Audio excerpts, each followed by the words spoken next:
Good morning and welcome to Sip and Talk. Today I'm just going to have some good old meal replacement.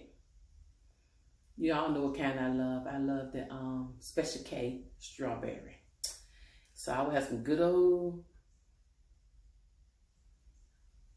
Special K for breakfast. I'm having breakfast today. I don't normally have breakfast like we're talking about, but today, being my husband got to go to work and hold somebody over for a couple of hours so they can go get some medical attention, and then he has to come back. So we're going to have some good old lunch together later and some good old water. You know, ain't nothing like water and the benefit of water. We're going to talk about water and the benefit of water on one of the Sit and Talk or Sip and Talk. But today on Sip and Talk, I want to talk to you about having joy and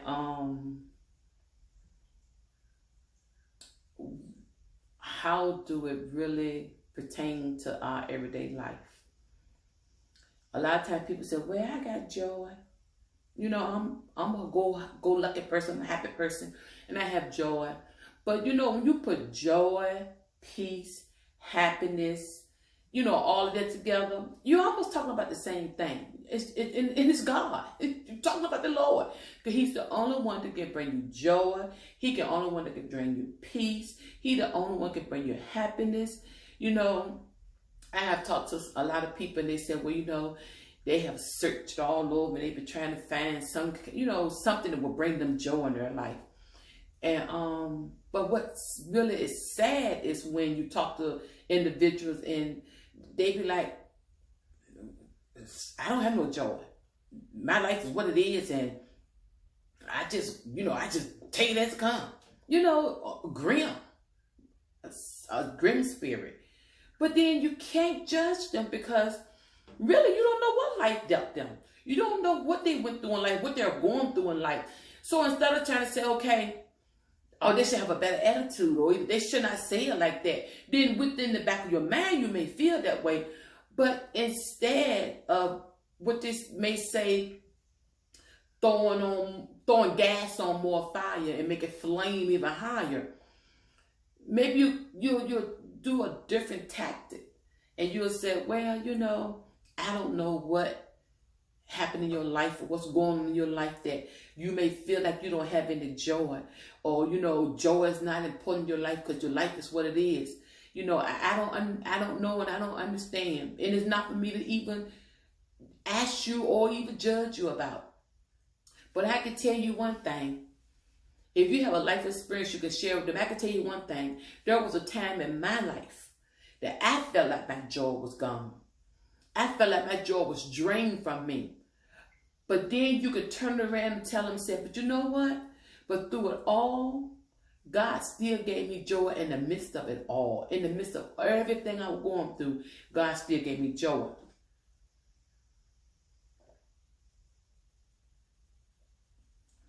Now we know that the Bible says, the joy of the Lord is my strength. And we know that and understand that everybody that do have a level of joy, the only way, now this word now, y'all catch this now, y'all listen to me.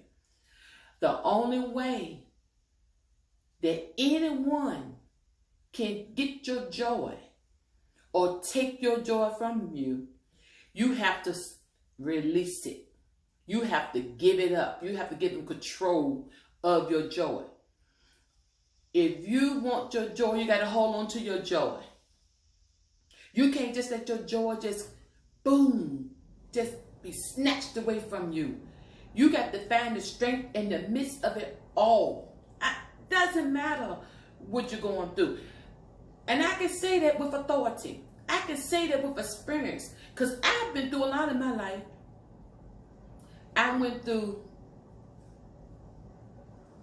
surgery that they found that we had a storm or hurricane some years back, and we was eating out on the grill, and I was like, I don't know what's wrong. I had all of us just started feeling sick, I felt like my digestive system or in the pain in the lower part of my stomach. I just didn't know what was wrong. So I told my son, I waited and we went like wee hours in the morning. And when I got to the hospital, my son went with me. I drove myself, my son rode with me. So when I got there, I explained to them how I was feeling. So they didn't really know what was wrong with me. So they give you a CT scan and all that. So they gave me a CT scan. They said we can't get enough for pain right now because we got to try to figure out what's wrong with you before we get anything for pain. See if we can treat it with pain medication. So I was like, okay. So they went through, gave me the CT with contrast. They came back, they told me, well, we found 2 things that were wrong with you. And I was like, okay. One of them was a kidney stone. And I had a stone that was big enough that needed to be surgically removed. But they would send me to a kidney doctor. And I said, okay. And he said, but that ain't what's the big problem is. I'm like, oh, that ain't the big problem? What is the big problem? That's big enough, because I know a stone has to be crystallized if it don't pass. Or they'll just, they'll let you keep on going, But see, I thought that when I was getting nauseated and, feeling sick, I thought maybe it was the food. But now, what the test showed was with the kidney stone, and then the second bomb, you have a hernia. That is, we watching it on screen, that goes inside your intestines and comes out. He said, and if that, in part of that, the stone, the intestine was going inside of the hernia. Said, and if the intestine protrudes into the hernia and does not come out, he said it can strangulate and you can die. What? Oh, really? Okay, what we're gonna do about this now? You gotta go to a surgeon, and this hernia has to be removed, repaired. So I was like, okay, got a stone. See, I got a stone, got a hernia. Okay, I go home. We try to take care of the kidney stone first. So I kept on when I passed the kidney stone, I didn't even realize I passed it. And I don't know how many days it took, but by the time I went back to the urologist again, the stone was gone. Didn't see no sign of the stone. But the hernia was still there. So I went to a surgeon. He saw the reports. He set me up for surgery. He repaired the hernia, put mesh in. That's just one surgery. Of things that, you go through pain, you go through different things. You don't even know what's wrong with you. You just know what presents itself. I had 4 ankle surgeries. I laid up for years, walking on crutches, off and on, constant pain. Don't know how it's going to leave me. I dealt with all of that. I was still smiling. I was hopping on them crutches in the hospital, going to my appointments, and people would try to hold the elevator for me, and my husband tried to help me out the elevator, and they tried to help him while he tried to help me out the elevator. Because sometimes I'd be on my crutches, and somebody had to put my crutch across the roller walker, because somebody had to put a roller walker, bring my roller walker, rollator walker, which some people may not want to talk about, and I would have to take both with me, so that if I have to sit down in the bathroom, while I try to, do what I have to do, or either, get in the doctor's office, I had somewhere I could sit and had to work on sitting.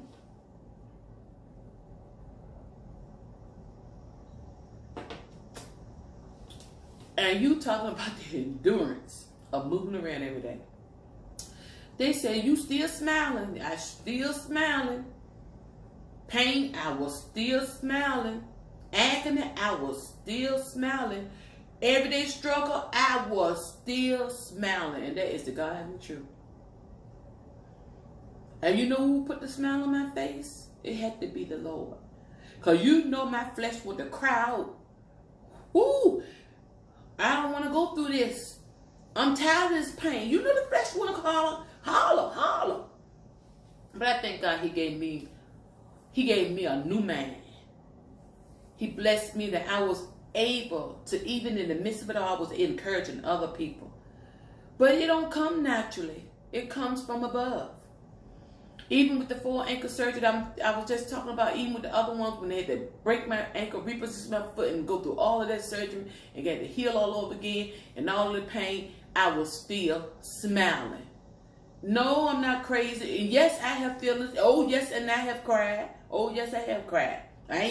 It won't smiles always, but I was smiling when I met other people. I didn't want to bring them down because I was going through a whole lot. I would have lifted somebody else up because there's a spirit I have to uplift, not to tear down. Yes. Diagnosed with a pinched nerve in my back, herniated disc in my back. This years ago, and I lifted the patient, she fell on me. And it messed my back up. I'm talking in the 90s. When I was doing home health, and I still did home health off and on as I got better, but I wasn't able to lift like that no more. And then it was trying to tell me that I had nerve damage. So I'm telling myself, okay, all of this pain, all of this that I'm going through, but God still gave me joy, unspeakable, full of His glory. And I know it comes from above. I just can't stress it enough that it comes from above. There is no way possible you can go through anything in your life. It doesn't make no difference. A bad diagnosis, whatever you're going through, pain, agony, you feel like you're going through defeat. Your marriage might be broken up. The children might be going wild. Whatever it is out here in this world that we go through every day, it takes a big God to carry us through it. It takes a big God to give us the strength to endure and not to give up and throw in the towel, to look to the hills from which cometh our help, knowing that it comes from the Lord. No, I'm not trying to preach today, but I feel good because I know,